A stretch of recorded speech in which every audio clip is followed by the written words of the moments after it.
Hello, আসসালামু আলাইকুম viewers. নতুন একটি পর্ব নিয়ে আপনাদের সামনে হাজির হলাম। আজকে আমি একটি নতুন আইটেম আপনাদের শেখাতে চলেছি। আমি আজকে শেখাবো হচ্ছে আপনাদেরকে কিভাবে আপনি ঘরোয়া পরিবেশের মাধ্যমে মালাই লাচ্ছি বানাতে পারেন। আসলে বর্তমানে যে গরম গ্রীষ্মকাল, আপনি এই গ্রীষ্মকালে যদি মালাই লাচ্ছিটা আপনি নিজেই বাসায় নিয়ে খেতে পারেন তাহলে আপনার শরীরের জন্য অনেক ফলদায়ক হবে। মালাই লাচ্ছিটা বানাতে কি কি ধরনের উপকরণ লাগে এবং কি কি উপাদান কতটুকু পরিমাণের প্রয়োজন, চলুন দর্শক জেনে নেওয়া যাক আমরা মালাই লাচ্ছির মধ্যে কি কি উপাদান ব্যবহার করব। আমরা প্রথমে এখানে হচ্ছে বিটরুট দেখতে পাচ্ছি। এই বিটরুটটা হচ্ছে আমরা মালাই লাচ্ছির কালারটাকে গোলাপি কালার, পিঙ্ক কালার করার জন্য বিটরুটটা ইউজ করব। তারপর আমি এখানে চিনি দেখতে পাচ্ছি। চিনিটা আমার এখানে 110 গ্রাম। কাঠবাদামের গুঁড়ো আপনি নিবেন পরিমাণ মতো 40 গ্রাম। আমি এখানে ডিপ্লোমা মিল্ক বা গুঁড়ো দুধ পাউডার নিয়েছি 25 থেকে 30 গ্রাম। তারপর মাওয়া, এখানে আমি দেখতে পাচ্ছি মাওয়াটা নিয়েছি আমি 20 গ্রাম। তারপরে আপনার বাসায় থাকা ফ্রিজে আপনি চাইলে আপনি বরফ বানিয়ে নিতে পারেন। বরফটা লাগবে আপনার 55 থেকে 60 গ্রামের মতো। তারপরে আপনি বাজারে বিভিন্ন ধরনের দুধের প্যাকেটজাত দুধ কিংবা কোটাজাত দুধ পেয়ে যাবেন। আমি যে দুধটি নিয়েছি সেটা আড়ং থেকে ক্রয়কৃত। এটা হাফ কেজি 500 ml এর। আপনি চাইলে এর থেকে ছোট কিংবা 1 কেজি নিতে পারেন অথবা খাঁটি গরুর দুধও ব্যবহার করতে পারেন। তারপরে আমরা যে জিনিসটা নিয়েছি সেটা গুঁড়ো দুধ। গুঁড়ো দুধটা আপনি বাজারে বিভিন্ন ধরনের গুঁড়ো দুধ পেয়ে থাকবেন। আমরা ডিপ্লোমা দুধটা এখানে ইউজ করেছি, আপনি চাইলে অন্যটাও ইউজ করতে পারেন। আমার সুবিধার্থে আমি আগে থেকেই সবগুলো জিনিস ম্যারিনেট করে রেখেছি। আসলে ভিডিওটা আমি শর্টকাট করতে চেয়েছিলাম। তারপর আরেকটা জিনিস যেটা লাগবে আমাদের সেটা মিষ্টি দই। মিষ্টি দইটা বাজারে পাবেন, আপনি নিজেও হোম মেকারে বাসায় তৈরি করতে পারবেন। বানানোর সুবিধার্থে এটাকে আমি আগে থেকেই ম্যারিনেট করে কেটে 1 কেজি দই এখানে আমি 4 ভাগ করে কেটে রেখেছি। 1 ভাগ ইউজ করব। চলুন দর্শক আজকে দেখে নেই কিভাবে ব্লেন্ডার মেশিন দিয়ে আপনি ঘরোয়া পরিবেশের মাধ্যমে বাসায় বসে একটি মালাই লাচ্ছি বানাতে পারেন। প্রথমে আমি এই ব্লেন্ডার মেশিনটা ইউজ করতে যাচ্ছি। আপনি দুটো দিয়ে যে কোনো আপনার বাসায় যে ব্লেন্ডার মেশিনটা রয়েছে আপনি চাইলে সেই মেশিনটা দিয়েও বানাতে পারেন, কোনো সমস্যা নেই। মালাই লাচ্ছি বানানোর জন্য বিশেষ কোনো এক্সট্রা মেশিনের দরকার নেই। আমাদের প্রথমে যে কাজটা করতে হবে আমরা দুধটা এখানে ঢেলে দিব। আস্তে আস্তে আপনি দুধটা ঢেলে দিবেন যাতে এখানে পড়ে না যায়। সম্পূর্ণ দুধটা আমি এখানে 500 গ্রামের মতো দুধ মেপে রেখেছিলাম, এই দুধটা আমি ঢেলে দিলাম। দুধটা ঢেলে দেওয়ার পর এখানে যে আমার অন্যান্য শুকনো আইটেম গুলো রয়েছে সেই শুকনো আইটেম গুলোর মধ্যে চিনিটা আমি এখান থেকে ঢেলে দিব। চিনিটা যদি আপনি বেশি খান আর একটু বেশি দিতে পারেন। যদি টক দইয়ের পরিমাণটা আপনার বেশি হয়ে থাকে সেক্ষেত্রে চিনিটা একটু বেশি লাগতে পারে। তারপর যে গুঁড়ো দুধের পাউডার আমরা রেখেছিলাম সেটা আমরা এখানে ঢেলে দেবো আস্তে আস্তে। তারপর আমাদের টক দইটা এখানে আমি আগে থেকে কেটে রেখেছি, ম্যারিনেট করে। এখানে আমি এখানে 4 ভাগের 1 ভাগ টক দইটা এখানে ইউজ করব। আপনি চাইলে কম বা বেশি করে নিতে পারেন। আস্তে করে আমি দিয়ে দিলাম। এরপরে যেটা আমি ইউজ করব সেটা আমার মিষ্টি দই।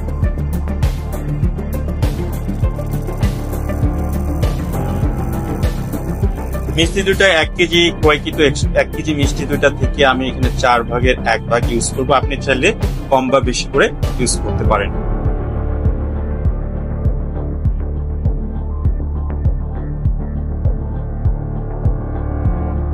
আমি যেহেতু বাসায় বানাচ্ছি সুতরাং আমি একটু বেশি দেওয়ার চেষ্টা করব যাতে জিনিসটা মানসম্মত এবং ভালো হয়। তারপরে ভিউয়ার্স সবকিছু উপাদানগুলো দিয়ে দেওয়া হয়ে গেলে তারপরে ব্লেন্ডারের ঢাকনাটি চেপে ধরে এখানে এখন আমি ইলেকট্রিক লাইন কালেকশন করে এটাকে কন্টিনিউ করার চেষ্টা করব। বেশ ভালোভাবে মিক্সিং করার পর আপনি এগুলোকে 2 থেকে 3 মিনিট ভালো করে ম্যারিনেট করে নেবেন।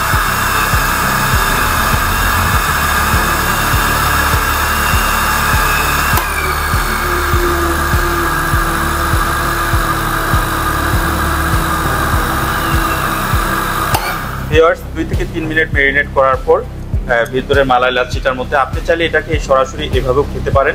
এর মধ্যে এখন আমরা আইসের টুকরোটা দিয়ে দিব যাতে এটাকে ঠান্ডা করে। আমার আইসের টুকরোটা একটু পানি পানি হয়ে গিয়েছে, আপনারা চাইলে আস্তে আস্তে আইস ইউজ করতে পারেন।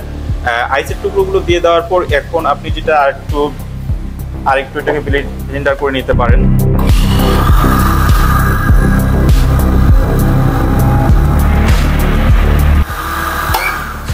এখন এটার মধ্যে আমরা আমাদের হাতে থাকা বিটরুট, যেটা বাজারে আসলে খুব সুন্দর করে পাওয়া যায়, এটা বাসায় এনে আপনার চাহিদা অনুযায়ী কিংবা আপনি ছোট ছোট সাইজ করে এটাকে কেটে নিতে পারেন। এখানে আমি কয়েক টুকরো বিটরুটের দিয়ে দিব, সবগুলো দিব না, অল্প পরিমাণে দিব, যতটুকুর মধ্যে কালার আসে, দেখতে সুন্দর লাগবে।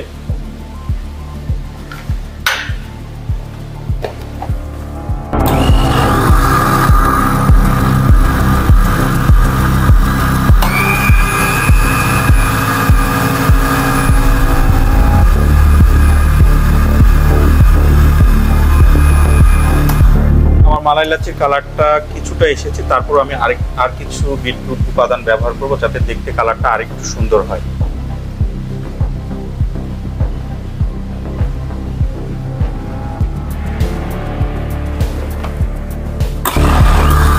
তারপরে 3 মিনিট এটাকে আমি আবার ব্লেন্ডারে গ্রাইন্ড করার চেষ্টা করব।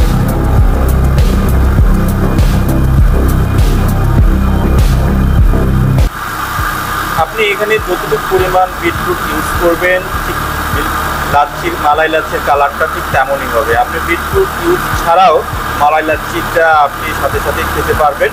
আমি আসলে এটাকে আকর্ষণীয় এবং লোভনীয় করার জন্য আমি এখানে বিটরুটটা ইউজ করছি। দেখা যাক দর্শক এখানে আমাদের এখন কালারটার ভিতরে কেমন এসেছে। এখন একটা সুন্দর একটা কালার ধারণ করেছে, আপনি চাইলে এটাকে আরেকটু কালার সুইটেবল করতে পারেন। আমি আরো কিছু বিটরুট এর মধ্যে দিয়ে দিচ্ছি যাতে ধীরে ধীরে এটা আরেকটু সুন্দর কালার ধারণ করে। খুব বেশি একটা দিব না, বেশি একটা দিলে আবার এটা গ্যাস চুটে এটা খাওয়া যাবে না। আমরা পরিমাণ মতো দিয়ে দিলাম, এবার আর কিছুক্ষণ এটাকে মেরিনেট করব।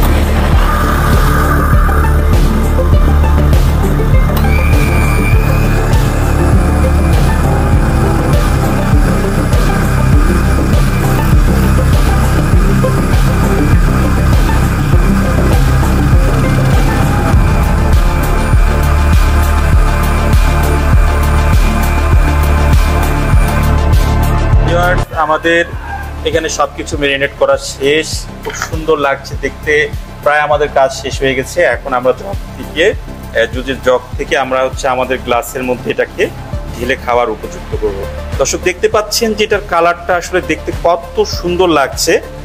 আপনারা এটাকে কয়েকটা গ্লাসের মধ্যে আমি ঢালি, তাহলে আপনারা বুঝতে পারবেন যে আসলে দেখতে এটা কত সুন্দর এবং খেতেও আমি মনে করছি যে অনেক সুস্বাদু হবে। আমি সবগুলোকে আগে ঢেলে নিই।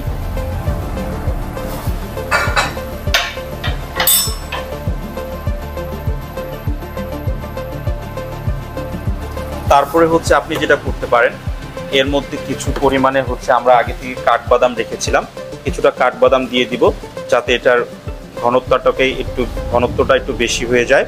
কাঠবাদাম দেওয়ার পর আপনি এখানে মাওয়া দিয়ে দিবেন।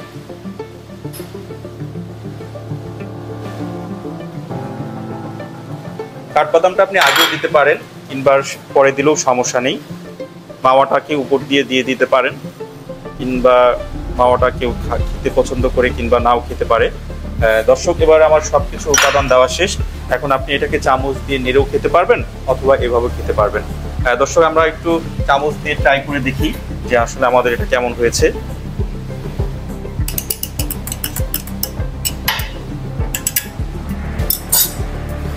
আমি একটু খেয়ে দেখি এটা কেমন হচ্ছে। একদম অসাধারণ, আপনি নিজে বাসায় বানিয়ে ট্রাই করে দেখতে পারেন। আসলে কালারটা যেমন সুন্দর ঠিক তেমনি এর স্বাদও অতুলনীয়। এই গরমে মালাই লাচ্ছি নিয়ে আসুক প্রতিটি পরিবারের জন্য সজীবতা। সঙ্গে থাকুন। আসসালামু আলাইকুম। আজ এ পর্যন্তই। নতুন কোনো ভিডিও নিয়ে আপনাদের সামনে টপিক নিয়ে হাজির হব ইনশাল্লাহ। সবাই ভালো থাকবেন, সুস্থ থাকবেন। আসসালামু আলাইকুম ওয়া রাহমাতুল্লাহি ওয়া বারাকাতুহু।